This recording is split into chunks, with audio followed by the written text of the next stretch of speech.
What's up everyone, Wardy here with another YouTube cast.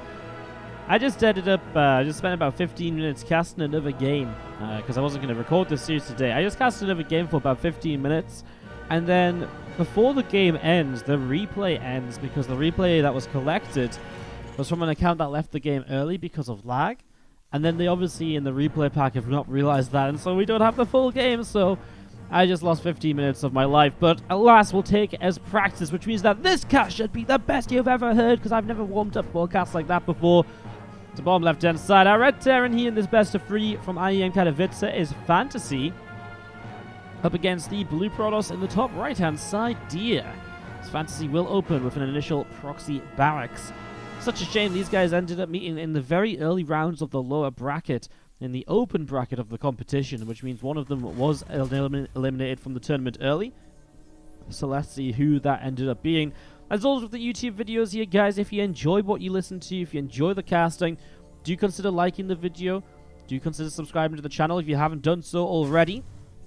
The likes, the subscribes, all helps to push the channel further, and we can put more time in and do even more YouTube-only casts and stuff like that in the future. Of course, if you have something to say as well, let me know down in the comments below. If you want to disagree with how the games were played, if you want to complain that Protoss is really underpowered because FanTaSy ended up stomping Deer or something, I don't know. Let us know down in the comments below. Also loving to hear which players you want to hear more from when it comes to the world of IEM Katowice. What series do you want me to see? What series do you want to see me casting? Got my words out there in the end. With any matches in particular that you feel you'd like to get your hands on or see, let me know about that in the comments down below, as we do see this Reaper is going to build in the main base. Automaton has this large area where there's just no vision for the Protoss. It's a huge amount of area, so it's very unlikely to be scouted unless they purposefully go over there. And so with a Reaper already on the way out, in the main, that's going to hit real fast, and there's going to probably be some decent damage for FanTaSy, as you already see that Reaper coming in. First probe drops.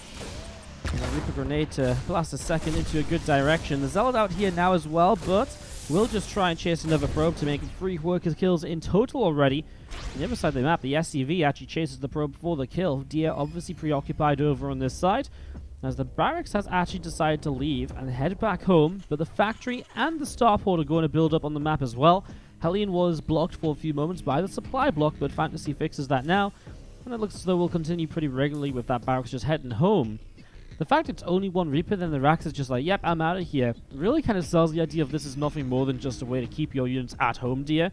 Like, I just want to keep your units there, make sure they're not coming across the map to delay my command center. Killing the probe is a very good benefit to this as well, because Deer is playing a bit in the dark until he scouts down here. Wow, okay.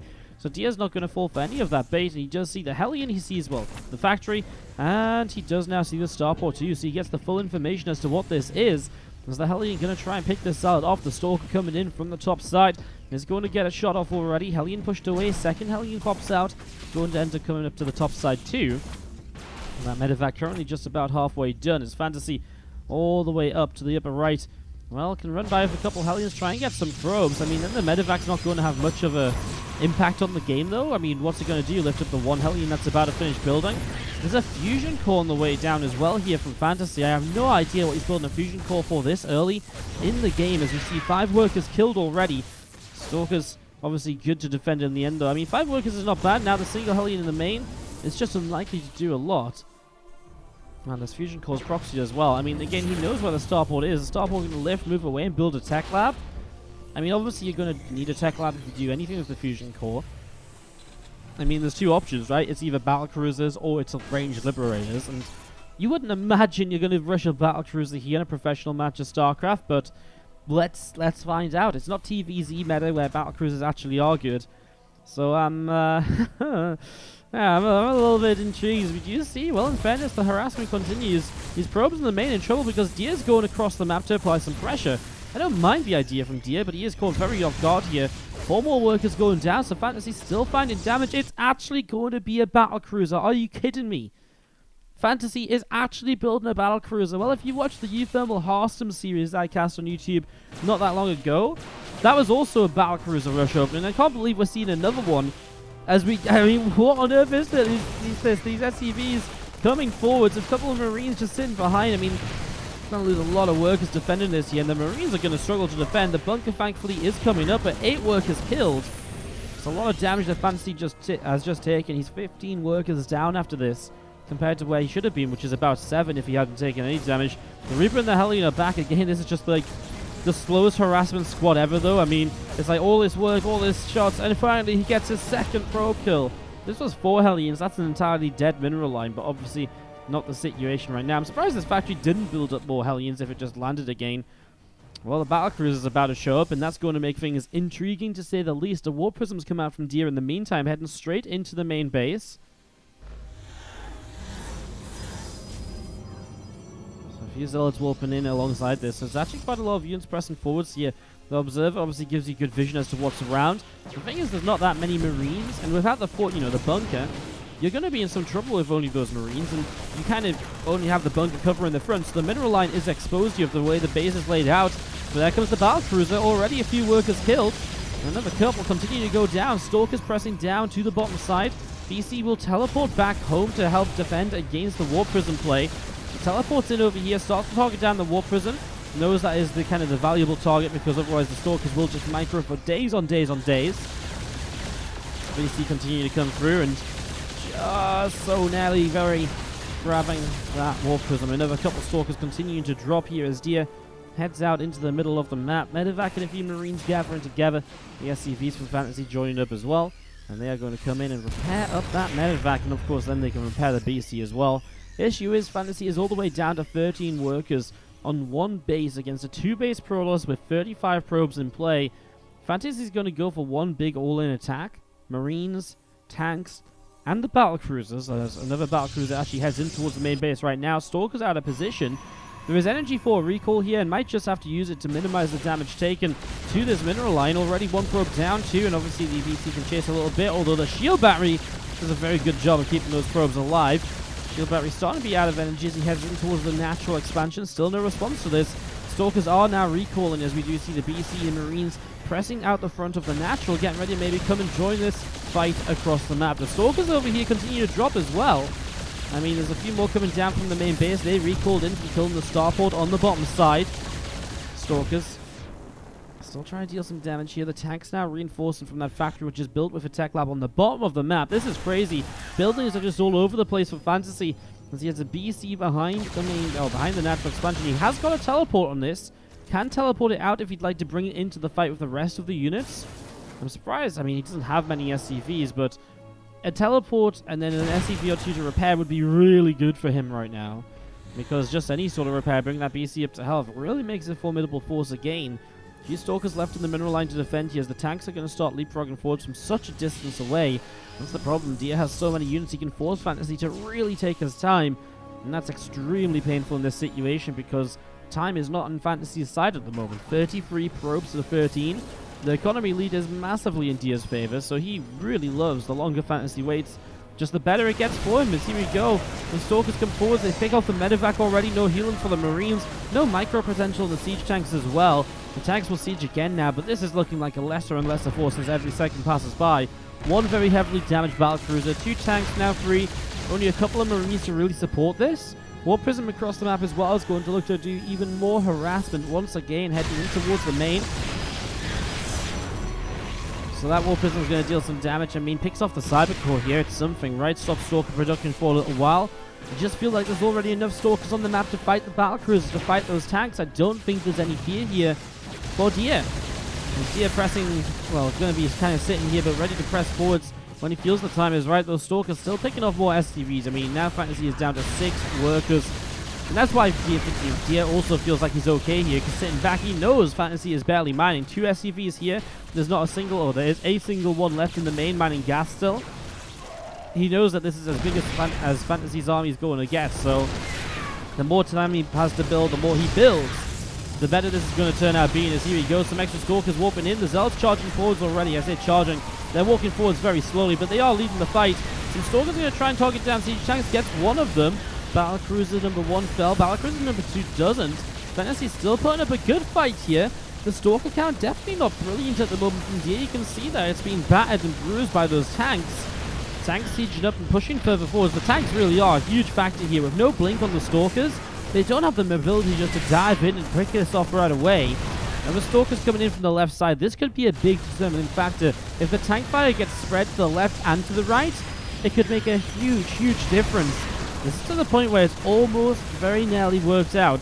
One tank on siege is not a good tank because that prism is about to arrive. Here we go, probes pull in as well, and the Stalkers on the other side are going to start eating tank shots. So the splash damage we saw before, that's not really going to be a feature. And with the probes given up as well, it just buys so much time for the Stalkers to deal damage. And FanTaSy with a single battle cruiser left is going to pull it into the main base, and he is in trouble. GG told, and Dia picks up game 1 of this bet. Game 2 of this PVT. I mean, can anything get crazier than a battle cruiser opening in one of the biggest tournaments in the world? I don't know. Is this genuinely something that can work? Maybe it is. I mean, we saw it being used in another series that we've casted on the channel recently. Maybe it's actually going to become more of a thing over time. Again, it's not something you go for every game, but mixing it in, actually, maybe it's got that power. Like in a series, you mix it in there, and it can maybe make some magic happen. Crazy, isn't it? Top left-hand side, what a world we live in. Our Red Terran player, our battle cruiser Russia. This is FanTaSy. Traditional FanTaSy GG timing as well in that last game. Really waited until like every single one of his units was dead. You know, even when the first battle cruiser, you know, even when it looked bad, he still fought on. And that is just FanTaSy through and through. He's never really changed, has he? He got that reputation. He likes to live up to it a bit, fighting to the very end, as we have got to the bottom right hand side, our blue Protoss player. This is Dia.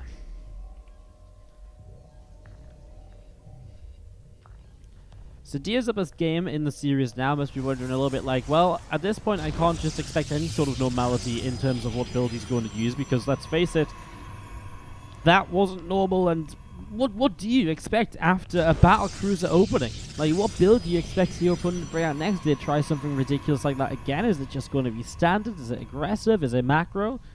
I feel like the BC opening gives away nothing in terms of like what your expectations for the series. So it's a real tough one, as we do see this game though. Both players are going to expand pretty regularly. I say pretty regularly, pretty much as regular as you get. Reaper expansion versus a Gate Nexus core from the Protoss player.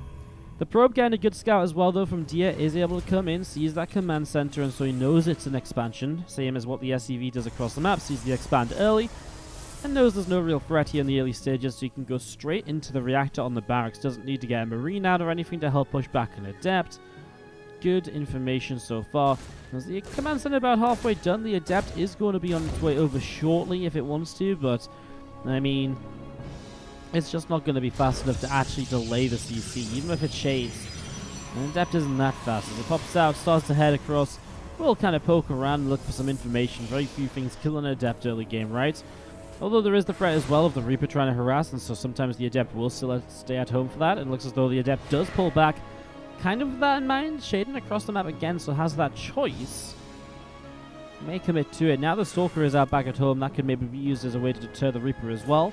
No wall-off here from Dia, interestingly enough, so it does allow the Reaper to come in to scout, and that's going to be a robo facility opening. Now that's something we've seen a little bit more of as of late. Good scout from FanTaSy. It's something we see more of as of late, the Warp Prism, you know, a couple of units early and just a harassing. You can also go into the more aggressive route, which is that very fast Immortal and a Warp Prism, and then attacking with that as well. Or you can go straight up and super standard with the Observer, which then generally does lead into the Warp Prism as a follow-up, unless you're afraid of some kind of push, in which case you probably prioritize the Robo Facility, the Mortal Production instead, to make sure that you can survive that push. The Prism gives you some micro potential, but a straight up Immortal at times is just going to be, especially early game when it's low unit numbers, like one Immortal just crushes a lot of the opposition. So that's what we're sort of seeing so far, as that Reaper hops up into the high ground, hops back down. Couple of Stalkers going to push it away as it does go up the right hand side of the map. Siege tank about to complete here from FanTaSy. Is this little antenna on top of the factory. It's like, what's going on? What's going on? Left, right, left, right. As soon as the siege tank builds, it's like, okay, we don't need a scan anymore. I don't know what you need an antenna for to build a siege tank. That's only operational when the siege tank's building. That's funky, isn't it? It's interesting. You know, the starport pretty regularly. It's like, okay, I mean, my little thing dips down because I'm building, because apparently I need the pressure first. But yeah, there's this little thing right here. There's a little radar. The siege tank shake. The siege tank shake. To the left, to the right. The siege tank shake. Now is that just me that sees it as like... Honestly though, like... It's going for it when the siege tanks are building. Well, outside of that, we continue to actually see what is up as the extra barracks is coming along. We're going to be seeing the couple of Marines. All the barracks here, tank going to pop down to low ground. It's a Raven early game, and that's a very traditional way now of dealing with this kind of Protoss army. To get the Raven early gives you so much utility moving through the game. Factory gives up its tech lab for Stimpack. Probably will see this tech lab left free for this barracks to jump onto for combat shields, unless you build a tech lab here and you just do the very quick swap. Save some time, get that combat shield started ever so slightly sooner. Marines and a Raven just outside the front of the natural. Stalkers able to pick off a Reaper in the middle of the map as well. Colossus about to finish building. And something we didn't really mention as I was doing the siege tank shake with the factory. The Robo Bay came down, the Colossus already on the way out, with a fairly fast bird base to boot. So it's also a fast bird base and Twilight, and overall it's a very greedy build almost from Dia. Colossus production and a third base and +1 and blink. A lot of the time nowadays when you see fast Colossus, players will stay on at least 2 bases if they go double upgrades or something with it. You know, sometimes you see delayed blink and so on. This is just Dia getting everything possible still, not, you know, any way, you know, no matter what. You can see his probe count, sure, isn't brilliant. Only 4 workers ahead of the Terran, so he has made some sacrifices. And I do feel like he's still very vulnerable to an attack, though. I mean, you look at his army, and it is literally 2 Colossus. There is very little to defend with it. I mean, like 4 Zealots, these 4 Stalkers. Obviously, this is the strength of the Raven as well. You hit Interference Matrix on the Colossus, and suddenly the main kind of tech you've built into here is not necessarily going to do a lot, as a couple of siege tanks will siege up.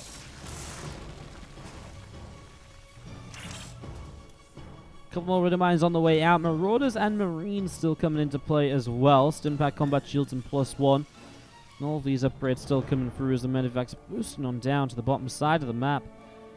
Going to come across into the main base in the next few moments. Some extra Stalkers from Dia warp in over to the left-hand side. And the Stalkers from Dia out in the center of the map as well. Here we go, those Medivacs actually going to turn away. I mean, just says, okay, don't feel like there's anything for me to kill just yet. Picks off an Observer, another strength of having an early game Raven, of course. As we are going to be seeing this army from FanTaSy continue to push then. So, this is one of the key moments of TvP nowadays, this push with the Raven. What can you get done as the Terran? Do you do enough to slow the Protoss down and put yourself in a good position for the mid-game and a follow-up? Does the attack get completely shut down and you fall too far behind to then, you know, deal with the counter-attack? It's this first Interference Matrix. I mean, tanks are going to get sieged on the high ground. Ooh, he doesn't siege the tanks for a long time. Run very far forwards before sieging as well. Tanks also not target firing the Colossus, I feel, is a mistake, because it's your way of dealing with the Colossus. Yes, Interference Matrix are down, but they kind of wear off, right? And in that time, you're maybe meant to take advantage of the fact the Colossus aren't fighting. I don't feel FanTaSy does this at all in this fight. FanTaSy, in fact, just sort of, tanks just don't really do anything. They hit sentries a couple of times, and in the end he backs away, losing the siege tanks, and now he's losing Medivacs as well as Stalkers blink forwards. Full of confidence here. The Raven takes even more hits, gets even lower. Fortunately, does survive. Gets some energy up to maybe help in terms of a defense in a few moments. So he killed 1 Colossus with this push, but you can see resources lost already. It's just a little bit favorable to Dia. It just feels as though, again, like, but what now, right? Because now there isn't really a solid answer to the Colossus right away. Killing one of them is nice, but again, your tanks went down. It just puts you in that weird sort of spot. The Widow Mine's even loaded into a Medivac because you know at this stage, well, let's face it, Widow Mines are not going to be great against the Colossus army. So they go to drop. That's probably the best they can do. One Medivac goes down. I love this blink forwards. Picks off another Medivac as well. This army of Dia continue to head up to the top side. You do see these supply depots getting shut down as well. They are going to be cancelled. Zealots, Stalkers, and Colossus continue to fight their way through SCVs and more. A couple of Liberators sieging up. This army of Dia pulling a little bit over to the right-hand side as well. Refinery. Refinery is obviously exposed, but so is this Orbital still. The Liberator is finally pushing forwards far enough. 8 workers go down. The Widow Mine drop is about to arrive into the natural expansion, so going to be able to move straight in and pick away a few of these probes. There we go. First couple of Widow Mines dropping down. Now those probes are kind of left on their own, but the Stalkers get around the back of the Liberator, so let's watch this. The 10 probes go down. The anti-armor missile doesn't hit that much, because the Zealots are just going to pull back with the rest of the army. 4 Colossus. There is no answer to the Colossus. You're so reliant on the Liberators, and if they get flanked and go down, you have really no follow-up from there. The Widow Mines did kill 16 probes in total. I think the more important fight is the one over here, because probes might go down, but there is just absolutely no stopping this Protoss army, which is continuing to advance forwards. This natural expansion in trouble. I mean, this Bioforce is so heavily stimped, it's already half health. I mean, a few Zealot weapons, maybe recall a Colossus or so. FanTaSy types out GG. He knows this isn't worth staying in. And Dio with a good shutdown. For game number 2, going to take the series 2-0. And that's how Dio advanced on through to continue his run in the Intel Extreme Masters Katowice 2019. Guys, if you enjoyed the cast today, don't forget to hit that subscribe button. We put out these YouTube casts every Tuesday, Thursday, and Saturday. Just a little heads up, next week, I am at WESG. I'm going to be broadcasting there. I'm going to be not on my own stream, on the WSG stream, so I'm going to be casting that tournament. I might not be able to record enough videos to cover the full week ahead of time, just because I have been a bit hectic. I'm useless at this, put it this way. I mean, this is not something I'm used to doing, this whole YouTube thing, right? So you'll have to forgive me a little bit when it comes to that. But if you don't see YouTube exclusive next week, I will still have content every day on the YouTube channel. It might just not be YouTube exclusive. I'll try and get another couple recorded tonight so that we cover most of the days. But just a heads up, if 1 or 2 of them are missed, it is truly just because of that. We're also going to try something different with the YouTube channel next week. I think we're going to try and just upload 1 video a day in general. Let me know if you like it more, just higher quality videos, rather than just uploading like everything we cast on the stream. Always interested in your comments down below. Don't forget to like and subscribe, and have a great rest of your day. I'll see you next time. Have a good one.